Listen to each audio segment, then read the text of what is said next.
Assalamualaikum warahmatullahi wabarakatuh. Perkenalkan, nama saya Dwi Tantika dengan NIM 24010503333 dari Rombel H. Di sini saya akan membacakan karya saya, yaitu surat pribadi dengan tema kebersihan. Langsung saja akan saya bacakan. Semarang, 6 Oktober 2025. Untuk temanku Nadia di Semarang.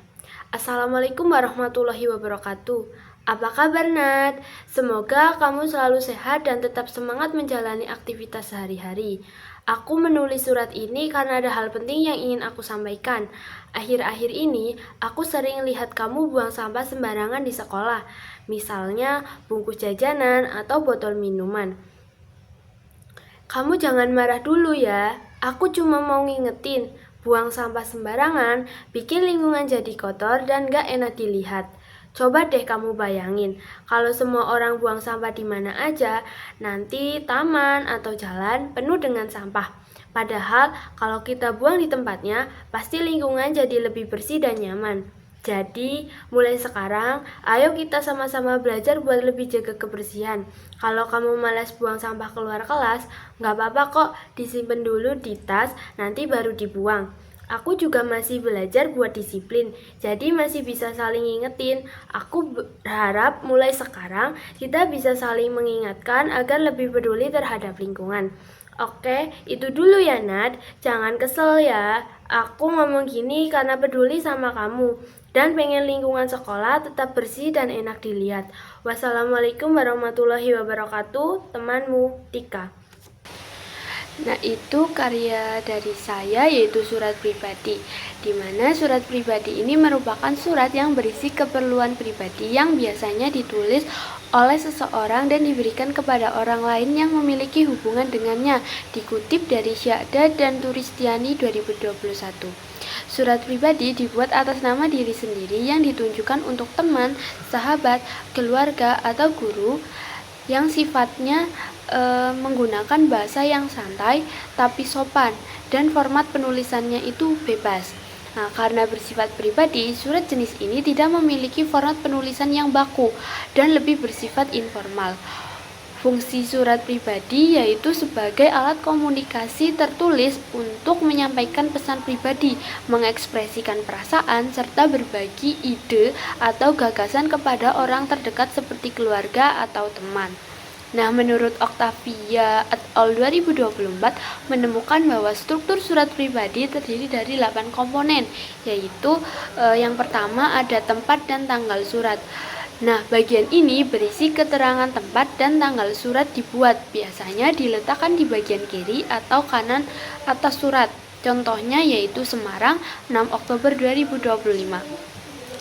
Lalu yang kedua yaitu tujuan surat. Tujuan surat ini berisi keterangan yang menunjukkan surat ini ditunjukkan untuk siapa. Contohnya yaitu untuk temanku Nadia di Semarang. Nah, di tujuan surat ini juga bisa dilengkapi dengan tempat. Contohnya yaitu di Semarang. Nah, lalu yang ketiga yaitu salam pembuka. Salam pembuka ini berisi sapaan santai kepada penerima surat. Contohnya, Assalamualaikum warahmatullahi wabarakatuh. Lalu yang keempat yaitu kalimat pembuka. Kalimat pembuka berisi pengantar atau kalimat awal sebelum masuk ke pokok surat. Misalnya ini menanyakan kabar. Contohnya yaitu, apa kabar Nat? Semoga kamu selalu sehat dan semangat menjalani aktivitas sehari-hari. Aku menulis surat ini karena ada hal penting yang ingin aku sampaikan. Nah, itu untuk contoh kalimat pembuka. Lalu yang kelima ini isi surat. Isi surat berisi pesan, informasi, atau cerita yang ingin disampaikan penulis. Contohnya yaitu pada bagian paragraf, coba deh kamu bayangin kalau semua orang buang sampah di mana aja, nanti taman atau jalan jadi penuh sampah. Padahal kalau kita buang di tempatnya, pasti lingkungan jadi lebih bersih dan nyaman. Nah, itu contoh paragraf isi surat. Lalu yang keenam ada kalimat penutup. Kalimat penutup ini digunakan untuk mengakhiri surat. Bisa disertai ucapan terima kasih, harapan, atau permintaan maaf. Contohnya pada paragraf. Oke, itu dulu ya Nat. Jangan kesel ya, aku ngomong gini karena peduli sama kamu dan pengen lingkungan sekolah kita tetap bersih dan enak dilihat. Aku berharap mulai sekarang kita bisa saling mengingatkan agar lebih peduli terhadap lingkungan. Nah, itu contoh dari kalimat penutup. Lalu yang ketujuh yaitu salam penutup. Salam penutup ini berisi kalimat sapaan untuk mengakhiri surat. Contohnya pada kalimat wassalamualaikum warahmatullahi wabarakatuh. Lalu yang kedelapan atau yang terakhir yaitu nama pengirim dan tanda tangan. Nama pengirim dan tanda tangan ini diletakkan di bagian bawah surat yang berisi tanda tangan pengirim disertai dengan nama pengirim surat. Untuk contohnya yaitu temanmu, terus di bawahnya ada tanda tangan, terus ada nama pengirim atau nama saya, Tika, seperti itu.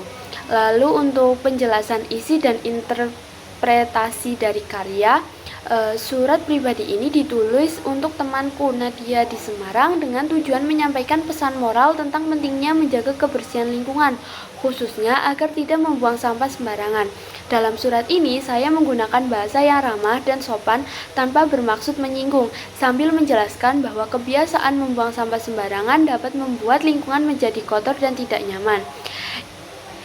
Saya juga memberikan saran praktis seperti menyimpan sampah di tas jika tidak ada tempat sampah di sekitar. Di akhir surat, saya juga mengajak Nadia untuk saling mengingatkan dan bersama-sama menjadi contoh yang baik bagi teman-teman lain agar lingkungan sekolah tetap bersih, nyaman, dan menyenangkan.